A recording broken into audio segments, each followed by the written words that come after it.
નમસ્કાર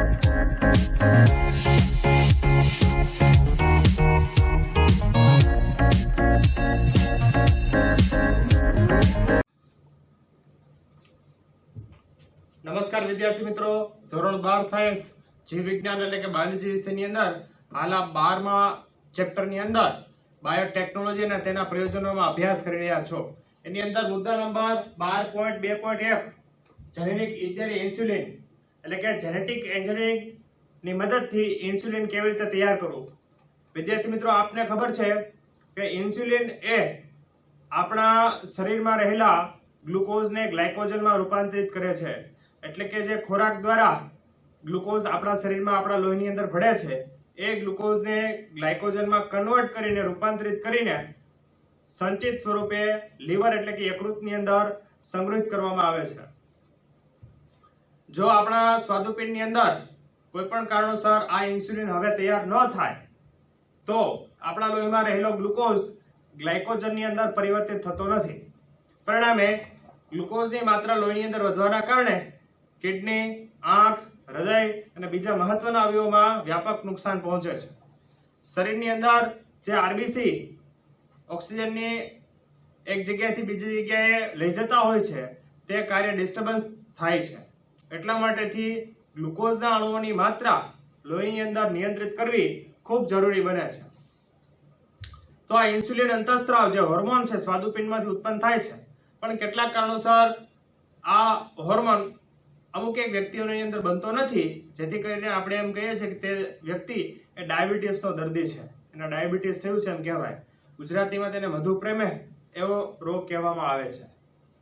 પુખ્ત વ્યક્તિમાં મધુપ્રમેહનું નિયંત્રણ સમયાંતરે ઇન્સ્યુલિન લેવાથી કરી શકાય છે. એટલે કે જો આ ડાયાબિટીસના દર્દીને સમયાંતરે ઇન્સ્યુલિનના ઇન્જેક્શન કે ઇન્સ્યુલિનની ટેબ્લેટ આપવામાં આવે તો તેમનો ડાયાબિટીસ રોગ એટલે કે મધુપ્રમેહ રોગ એ કાબૂમાં કરી શકાય છે.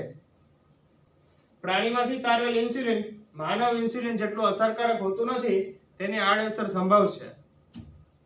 જો આપણે કોઈ અન્ય પ્રાણીમાંથી ઇન્સ્યુલિન તારવીએ અને ઇન્સ્યુલિનને માણસની અંદર આપવામાં આવે તો એ માણસના ઇન્સ્યુલિન જેટલું પ્રભાવી કે અસરકારક હોતું નથી.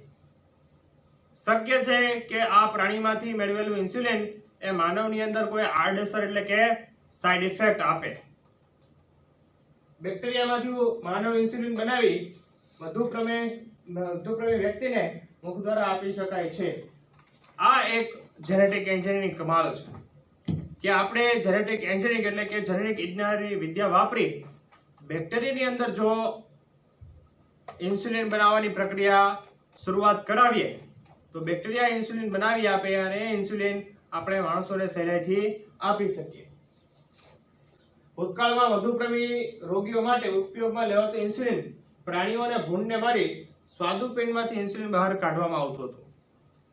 અગાઉના વર્ષોમાં જ્યારે બાયોટેકનોલોજી એટલી બધી વ્યાપક સ્તરે અસરકારક નહોતી, જે ઉગતી શાખા હતી, ત્યારે ગાય, ઘોડા અને ભૂંડ એના સ્વાદુપિંડમાંથી પેલા એને સ્લોટિંગ કરવું પડે, કતલ કરી એના સ્વાદુપિંડમાંથી ઇન્સ્યુલિનને બહાર કાઢવું પડતું. આ ઇન્સ્યુલિનને માણસને આપવામાં આવતું. તો આ ઇન્સ્યુલિન જે છે એ પ્રાણીઓની ઇન્સ્યુલિન હોય, માનવ જ્યારે શરીરમાં સ્વીકારે ત્યારે એની આડઅસર થાય, કારણ કે માણસ જાતનું નથી, એ અન્ય પ્રાણીઓનું ઇન્સ્યુલિન છે. એટલે માણસ એ જ્યારે ઇન્સ્યુલિનને સ્વીકારતો ત્યારે સાઇડ ઇફેક્ટ થતી. પ્રાણીઓમાંથી પ્રાપ્ત થતા ઇન્સ્યુલિન દ્વારા કેટલાક દર્દીઓને એલર્જી અને પરજાત પ્રોટીન પ્રત્યે બીજી પ્રતિક્રિયાઓ થતી. એટલે કે જ્યારે અન્ય પ્રાણીનું ઇન્સ્યુલિન માણસ સ્વીકારે ત્યારે એને શક્ય છે કે એલર્જી થાય.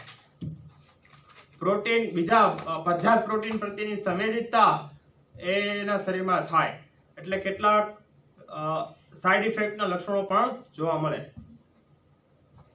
ઇન્સ્યુલિન બે નાની પોલીપેપ્ટાઇડ શૃંખલાનું બનેલું હોય છે.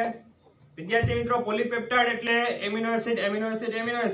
આમ એમિનો એસિડને એકબીજા સાથે સાંકળી જે લાંબી સાંકળ તૈયાર થાય છે તેમને પોલીપેપ્ટાઇડ શૃંખલા કહેવામાં આવે છે. તો આ પોલીપેપ્ટાઇડ શૃંખલા બે પોલીપેપ્ટાઇડ શૃંખલા હોય છે, પોલીપેપ્ટાઇડ A અને પોલીપેપ્ટાઇડ B. આ બંને પોલીપેપ્ટાઇડ શૃંખલાઓ સાથે મળીને ઇન્સ્યુલિન બનાવતું હોય છે. શૃંખલા A અને શૃંખલા B એટલે કે પોલીપેપ્ટાઇડ એ શૃંખલા અને પોલીપેપ્ટાઇડ બી શૃંખલા બંને એકબીજા સાથે ડાયસલ્ફાઇડ બંધ એટલે કે SS બોન્ડ એમના દ્વારા જોડાઈને ઇન્સ્યુલિનની રચના બનાવતા હોય છે. મનુષ્ય સહિત સ્તનધારીઓમાં એટલે કે મેમલ્સની અંદર ઇન્સ્યુલિન એ પ્રો અંતઃસ્ત્રાવ એટલે પ્રો ઇન્સ્યુલિન તરીકે સંશ્લેષિત કરવામાં આવે છે કે જે વધારે ખેંચાયેલ હોય છે તેને સી પેપ્ટાઇડ કહે છે. માનવ સહિત અન્ય કેટલાક સ્તનધારીઓ એટલે કે મેમલ્સની અંદર પણ આ પ્રકારે ઇન્સ્યુલિન છે તે પ્રો અંતઃસ્ત્રાવ એટલે કે પ્રો ઇન્સ્યુલિન સ્વરૂપે સંશ્લેષિત કરવામાં આવે છે એટલે કે બનાવવામાં આવે છે અને તે જરૂર વધારે ખેંચાયેલ એટલે કે વિસ્તૃત સ્વરૂપમાં હોય છે જેને સી પેપ્ટાઇડ થી આકૃતિની અંદર તમને સી પેપ્ટાઇડ એ અલગ કરેલું દેખાય છે. પ્રો ઇન્સ્યુલિન જ્યારે ઇન્સ્યુલિનમાં પરિવર્તિત થાય છે ત્યારે એમાંથી સી પેપ્ટાઇડ હોતો નથી. સી પેપ્ટાઇડ દૂર કરવામાં આવે છે એટલે જ્યારે સંશ્લેષણ થાય ત્યારે સી પેપ્ટાઇડ સ્વરૂપ છે પણ સંશ્લેષિત થઈ અને જ્યારે પૂર્ણ પરિપક્વ બને છે પ્રો ઇન્સ્યુલિનમાંથી ઇન્સ્યુલિન બની જાય છે ત્યારે એમાં સી પેપ્ટાઇડ હોતો નથી.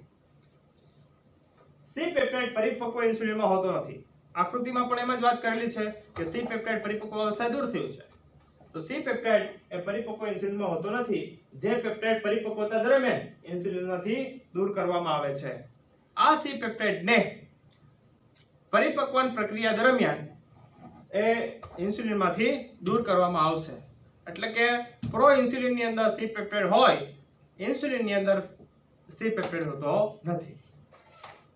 આ ડીએનએ ટેકનોલોજી એટલે કે રિકોમ્બિનન્ટ ડીએનએ ટેકનોલોજી. તો આ ડીએનએ ટેકનોલોજીનો ઉપયોગ કરીને મળતા ઇન્સ્યુલિનને એકત્રિત કરી પરિપક્વ સ્વરૂપમાં તૈયાર કરવું તે એક મોટો પડકાર છે. એટલે કે રિકોમ્બિનન્ટ ડીએનએ ટેકનોલોજી વાપરીને જે ઇન્સ્યુલિન મળે છે એ ઇન્સ્યુલિનને એકત્રિત કરવું, એને પેકિંગ કરવું, બોટલના સ્વરૂપમાં લઈ જવું અને તૈયાર કરવું, માર્કેટમાં વેચાણ કરવું આ એક મોટો પડકાર છે. 1983 માં ઇલી લિલી કંપની જે અમેરિકન કંપની છે તેમણે ડીએનએ ની બે શૃંખલા તૈયાર કરી જે માનવ ઇન્સ્યુલિનની શૃંખલા A અને શૃંખલા B ને અનુરૂપ હતી, એના જેવી હતી. 1983 એટલે કે 37 વર્ષો પૂર્વેની વાત છે. તો એમાં અમેરિકન એક કંપની છે ઇલી લિલી, તેમણે આ માનવને જે મળતી આવતી શૃંખલા A અને શૃંખલા B છે તેવી બે શૃંખલાઓ તૈયાર કરી. આ શૃંખલાઓની ઇકોલાઈ બેક્ટેરિયાના પ્લાઝમિડમાં પ્રવેશ કરીને ઇન્સ્યુલિન શૃંખલાઓનું ઉત્પાદન કર્યું. આ જે પોલીપેપ્ટાઇડ A અને પોલીપેપ્ટાઇડ B જે શૃંખલાઓ હતી એ શૃંખલાઓને તેઓ ઇકોલાઈ એટલે કે ઇસ્ચેરિસિયા કોલાઈ તેમના પ્લાઝમિડની અંદર, પ્લાઝમિડ એ ગોળાકાર રિંગ જેવી રચના છે આપણને ખ્યાલ છે. બેક્ટેરિયાની અંદર તેમના કોષ કેન્દ્રથી નજીકમાં એક ગોળાકાર રિંગ જેવો ભાગ દેખાય છે જે પ્લાઝમિડ છે. આ પ્લાઝમિડની રિંગ ખોલી અને તેની અંદર શૃંખલા A અને શૃંખલા B બેસાડવામાં આવી. હવે જ્યારે આ પ્લાઝમિડના અનુકૂળ એવું આપણે માધ્યમ પૂરું પાડીએ છીએ ત્યારે આ પ્લાઝમિડની સંખ્યા વધે છે. પ્લાઝમિડની સંખ્યા વધે છે તો એની સાથે સાથે શૃંખલા A અને શૃંખલા B ની સંખ્યા પણ વધે છે. આ બંને શૃંખલાઓના વધારાના કારણે એમાંથી ઉત્પાદન થતું જે ઇન્સ્યુલિન છે એની માત્રા પણ વધશે. એટલે જેમ ઇકોલાઈ ની સંખ્યા વધે, જેમ પ્લાઝમિડની સંખ્યા વધે તેમ ઇન્સ્યુલિનની સંખ્યા, ઇન્સ્યુલિનની માત્રા પણ વધે. આ શૃંખલાઓની ઇન્સ્યુલિન કોલાઈ અને બેક્ટેરિયાના પ્લાઝમિડમાં પ્રવેશ કરાવીને ઇન્સ્યુલિન શૃંખલાઓનું ઉત્પાદન કરવામાં આવ્યું.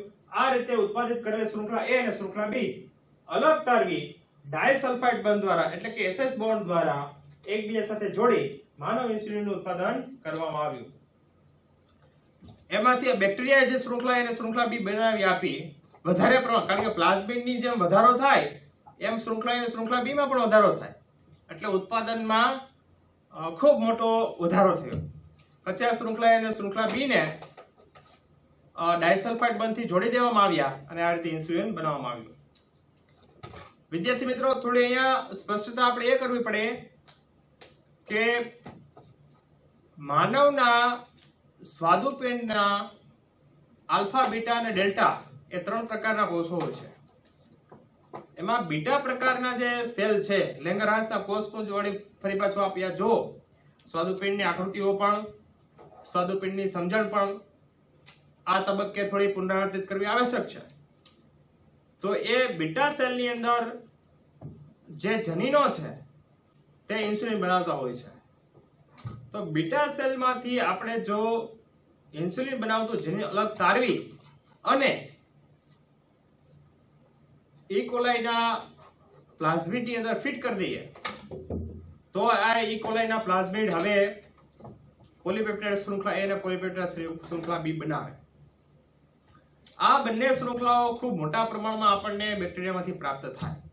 જેમ પ્લાઝમિડ વધે તેમ આ બંને શૃંખલાની માત્રા પણ વધે. ત્યારબાદ આ શૃંખલા A અને શૃંખલા B ને આપણે ડાયસલ્ફાઇડ બંધથી જોડી દઈએ તો આપણને માર્કેટિંગ લેવલે એટલે કે બિઝનેસ લેવલે ઇન્સ્યુલિન મોટા પ્રમાણમાં પ્રાપ્ત થાય અને તેનું માર્કેટમાં વેચાણ પણ કરી શકાય. અહીંયા આકૃતિની અંદર પ્રો ઇન્સ્યુલિન એટલે પ્રો અંતઃસ્ત્રાવ બતાવેલો છે. શૃંખલા A પેપ્ટાઇડ અને B પેપ્ટાઇડ બે પોલીપેપ્ટાઇડ શૃંખલાઓ છે એ સાથે SS બોન્ડથી જોડાય તો ઇન્સ્યુલિન તરીકે ઓળખાય. જ્યારે C મુક્ત થયેલો C પેપ્ટાઇડ અલગ છે. એમાં એટલું સમજવાનું છે કે પ્રો ઇન્સ્યુલિન પ્રો અંતઃસ્ત્રાવ પરિપક્વન દરમિયાન પોતાની C પેપ્ટાઇડ ગુમાવે છે. એ શૃંખલા A અને શૃંખલા B બંને ડાયસલ્ફાઇડ બોન્ડથી જોડાઈ જાય એટલે ઇન્સ્યુલિન બની જતું હોય છે. આગળના લેક્ચરની અંદર આપણે વિદ્યાર્થી મિત્રો જનીન થેરાપી જીન થેરાપી તેના વિશે આગળ જોઈશું. આ ઇન્સ્યુલિનનો ટોપિક બીટી કોટનનો ટોપિક આ નીટની દ્રષ્ટિએ ગુજકેટની દ્રષ્ટિએ ખૂબ મહત્વના ટોપિક હોય છે. એમાંથી વારંવાર પ્રશ્નો પૂછાયેલા હોય છે. આપ જૂના નીટના પ્રશ્નો સોલ્વ કરશો ગુજકેટના પ્રશ્નો સોલ્વ કરશો તો એમાં દેખાશે કે એમાં મોટી માત્રાની અંદર આ જેનેટિક એન્જિનિયરિંગના પ્રશ્નો છે. આપણને એ પણ ખ્યાલ છે કે સરકારશ્રીએ જાણ કરી છે કે એ પ્રમાણે કે કેટલો કોર્સ ઘટાડવામાં આવશે પણ કયા ચેપ્ટર કાઢવાના છે સિલેબસમાં આપણે લેવાના નથી એની કોઈ હજી સ્પષ્ટતા થઈ શકી નથી.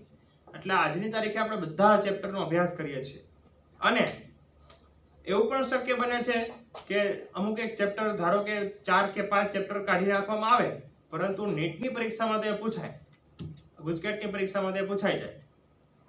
એનો અભ્યાસ કરાવવાનો નહીં એની એમાંથી આપણા જે બોર્ડ પરીક્ષા લે એમાં પ્રશ્નો પૂછાય નહીં પરંતુ નીટ અને ગુજકેટમાં તો વળી પાછા પ્રશ્નો પૂછાય. તો આપણે એ પરીક્ષાઓને ધ્યાનમાં રાખીને બધા સત્ર બધા ચેપ્ટર આપણે સમજવા રહીએ આપણે શીખવા રહીએ એવું ધારીને આપણે એને તૈયાર કરવા જોઈએ. જ્યાં સુધી આગળની સૂચના આપણને સ્પષ્ટપણે ન મળે ત્યાં સુધી આપણે બધા ચેપ્ટરને તૈયાર કરવા જોઈએ. આ ચેપ્ટરની અંદર આપણે અંત ભાગમાં છીએ. 3 થી 4 લેક્ચરની અંદર આ ચેપ્ટર આપણે પૂરું કરીશું એટલે 8, 10, 12 અને 16 એમ 4 ચેપ્ટરો આપના પૂર્ણ થશે. ચોથા ભાગનો અભ્યાસક્રમ 25% અભ્યાસક્રમ આપનો પૂર્ણ થશે. એટલે 25% જેટલો અભ્યાસક્રમ સરકારશ્રી જોમાંથી બાદ કરી આપે તો બીજા સત્રની અંદર આપણું જે 50% જેટલું કામ બાકી રહે એટલું જ કામ બાકી રહે વધારે પડતું કામ બાકી રહેશે નહીં. એટલે જે ચેપ્ટર અહીંથી કરવામાં આવે છે એ ચેપ્ટરનો પૂર્ણપણે અભ્યાસ કરવો એની સાથે જે પ્રશ્નો પૂછાયેલા હોય એ પ્રશ્નોનો પણ વ્યવસ્થિત અભ્યાસ કરવો જોઈએ. આવતા લેક્ચરમાં આપણે જૈન થેરાપી વિશે વધુ વિગતે અભ્યાસ કરીશું. ધન્યવાદ.